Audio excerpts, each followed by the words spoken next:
Hello friends, welcome back to our YouTube channel online study. और आज की video में आपको बताने वाला हूं कि जो सीटेट का जो एग्ज़ाम है उसका एक नया नोटिफिकेशन जारी हुआ है, जो कि आप लोगों को मिल गया होगा, जो कि संबंधित है आपके सीटेट एग्ज़ाम के जो प्रोसेस है उसमें नॉर्मलाइजेशन प्रोसेस के बारे में उसमें कहा गया है। तो नोटिस आप लोगों को मिल गया होगा, आपने पढ़ भी लिया होगा। तो इस वीडियो में मैं आपको थोड़ा सा बताने वाला हूँ कि जो नॉर्मलाइजेशन होता है वो कैसे होता है, क्योंकि देखिए कुछ साथियों को पता होगा, जिन साथियों ने पेट का एग्ज़ाम दिया होगा उनको पता है कि नॉर्मलाइजेशन का प्रोसेस क्या है, क्योंकि पेट के एग्ज़ाम में नॉर्मलाइजेशन पहले हो चुका है।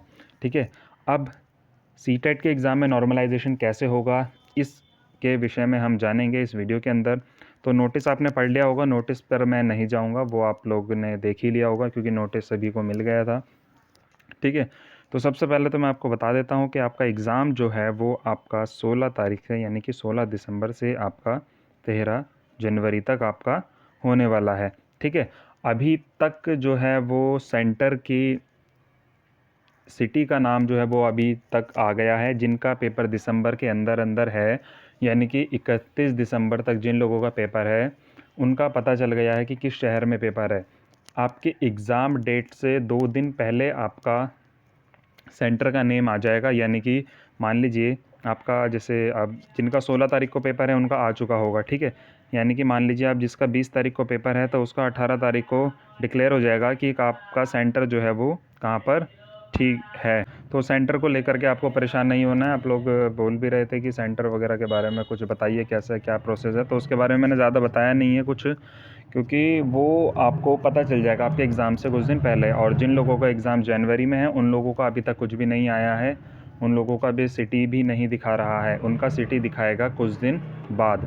ठीक है, तो कल से एग्ज़ाम जो है वो स्टार्ट हो जाएगा, 16 तारीख से एग्ज़ाम स्टार्ट हो जाएगा। दो शिफ्ट में एग्ज़ाम चलने वाले हैं, आपको पता ही है, सुबह प्राइमरी और उसके बाद जूनियर। आप सब चीज़ें छोड़ के नॉर्मलाइजेशन में बता देता हूँ। तो नॉर्मलाइजेशन देखिए क्या होता है कि अलग अलग शिफ्ट में जब पेपर होते हैं तो अलग अलग शिफ्ट में, जैसे कि मैं आपको बताऊं कि पैट का एग्ज़ाम हुआ था, तो पैट का एग्ज़ाम 2 शिफ्ट में हुआ था। ठीक है, एक मॉर्निंग शिफ्ट और एक इवनिंग शिफ्ट। ठीक है, तो यहाँ पर इस शिफ्ट का, यानी कि पहले शिफ्ट का जो टॉपर रहता है बच्चा, उसके नंबर देखे जाते हैं। ठीक है, और जो सेकंड शिफ्ट होती है यहाँ पर इसके टॉपर के नंबर देखे जाते हैं।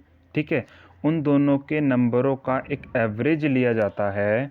ठीक है, दोनों के जो, जैसे मान लीजिए इन्होंने यहाँ पे 70 ले लिया, यहाँ पर इन्होंने 70 ले लिया। ठीक है, तो दोनों के नंबरों का एक एवरेज लिया जाता है।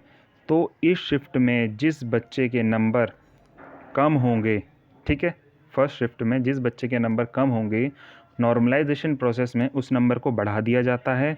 और इस शिफ्ट में जिस बच्चे के नंबर ज़्यादा होंगे उसको नॉर्मलाइजेशन के हिसाब से कम कर दिया जाता है। तो यहाँ पर थोड़ी सी दिक्कत आप लोगों के सामने ये आ सकती है। मान लीजिए आपके 90 नंबर आ गए हैं और आपकी शिफ्ट का पेपर काफ़ी ज़्यादा हल्का था और शिफ्ट के हिसाब से, और नॉर्मलाइजेशन में अगर 5-5 नंबर भी अगर कम हो रहे हैं तो आपका 90 से कम हो जाएगा नंबर। ये आप लोग ध्यान में रखना। अब नॉर्मलाइजेशन की प्रोसेस पैट में तो यही चली है। देखिए अब ये किस हिसाब से नॉर्मलाइज़ करते हैं, क्योंकि देखिए पैट का एग्ज़ाम तो एक ही दिन में हुआ था, 2 शिफ्ट में हुआ था, और सीटेट का चलने वाला है पूरा 1 मंथ। तो ये पूरे उस 1 मंथ में हर शिफ्ट का एग्ज़ाम जो है वो अलग अलग रहेगा। ठीक है, कुछ ना कुछ चेंजेस देखिए क्वेश्चन में रहेंगे, डिफ़िकल्टीज़ लेवल आपका हो गया।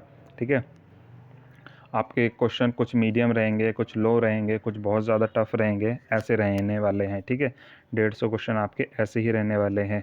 ठीक है, सबसे पहले मैं आपको बता दूं कि 150 के 150 तो आपको करके आने हैं। ठीक है, हमारा एग्ज़ाम भी होगा तो हम भी 150 की 150 करके आएंगे। नंबर बाद में क्या है देखिए वो बात की बात है, पर 150 तो आपको करने ही करने हैं। नेगेटिव मार्किंग इसके अंदर अभी नहीं है, 150 क्वेश्चन आपको करने हैं। नॉर्मलाइजेशन में क्या होता है देखिए, आपको ये नहीं सोच के चलना है कि मेरे को सिर्फ 90 ही नंबर लेकर के आने। मान लीजिए हम जनरल हैं तो हमें 90 नंबर चाहिए, तो हम ये नहीं सोच के जाएंगे कि हमें 90 ही लाने हैं, क्योंकि कहीं ना कहीं नॉर्मलाइजेशन में इन चीज़ों का फ़र्क पड़ जाता है। मान लीजिए हम एवरेज बिल्कुल पास ही हो रखे हैं, और नॉर्मलाइजेशन में देखिए ये भी हो सकता है कि आप मान के चलिए कि नॉर्मलाइजेशन होता है। ठीक है, यहाँ पर मेरे 90 नंबर हैं, तो हो सकता है कि मुझे +5 भी मिल सकते हैं और -5 भी मिल सकते हैं। ठीक है। वो शिफ्ट देखनी पड़ेगी, मेरी शिफ्ट कौन सी होती है, मेरी शिफ्ट का पेपर ईजी था या मेरी शिफ्ट का पेपर डिफ़िकल्ट था, ये चीज़ें देखी जाती है, ठीक है। तो इस तरीके से नॉर्मलाइजेशन जो है वो निकलता है और पैट में इसी तरीके से निकला था। बाकी ये लोग किस हिसाब से नॉर्मलाइजेशन करते हैं, किस हिसाब से निकालते हैं, वो थोड़ा सा अलग विषय रहेगा देखने का, किस हिसाब से काम ये करते हैं। पर आप ये मान करके चलिए कि आप लोगों को सिर्फ डेडलाइन पर पास होकर के नहीं आना है, आप लोगों को बहुत ज़्यादा ऊपर जाना है, क्योंकि अगर वहाँ से नंबर घट भी जाते हैं तो आपका कोई नुकसान नहीं होने वाला है, और बढ़ जाते हैं तो फ़ायदा ही है। पर जैसे मान लीजिए जिनके बिल्कुल सिर्फ पासिंग मार्क्स में ही वो बैठे हुए हैं, तो वहाँ से उनका देखिए दो चांसेस हो सकते हैं। अगर नॉर्मलाइजेशन में नंबर बढ़ते हैं तो वे ऊपर आ जाएंगे, और घटते हैं तो वो फिर नीचे आ जाएंगे। तो इस प्रकार की कुछ प्रोसेस चलती है नॉर्मलाइजेशन में, और ये नया रूल इस बार निकला है सीबीएसई द्वारा। और पहली ही बार देखिए ऑनलाइन एग्ज़ाम भी हो रहा है, आप लोगों को पता ही है। और सेंटर्स की लिस्ट मैंने आपको दे दी थी लास्ट वीडियो में, सीटेट की जो लास्ट वीडियो आई थी सेंटर लिस्ट, उसमें आपको पता चल गई थी। सेंटर जो है वो काफ़ी ज़्यादा दूर दूर जो है इस बार भेजे गए हैं, बहुत बहुत ज़्यादा दूर दूर भेजे गए हैं, सभी का पता चला है। लगभग बहुत मतलब आपके लोकल में तो नहीं है सेंटर, काफ़ी ज़्यादा दूर है, क्योंकि जिन शहरों में सबसे ज़्यादा सेंटर बने हैं तो वहाँ के बच्चों को लोकल सेंटर मिल गया है, पर जिन शहरों में, जिन ज़िलों में सेंटर कम बने हैं तो उन लोगों को बाहर भेजा गया है, ठीक है। तो इस प्रकार से कुछ प्रक्रिया चलती है आपकी सीटेट की नॉर्मलाइजेशन की, ठीक है। आगे का जो भी नया अपडेट रहेगा वो मैं आपको देता रहूँगा, और कोई अन्य जानकारी आपको चाहिए हो तो आप मेरे को व्हाट्सएप पर मैसेज कर सकते हैं, लिंक डिस्क्रिप्शन में है। Thank you.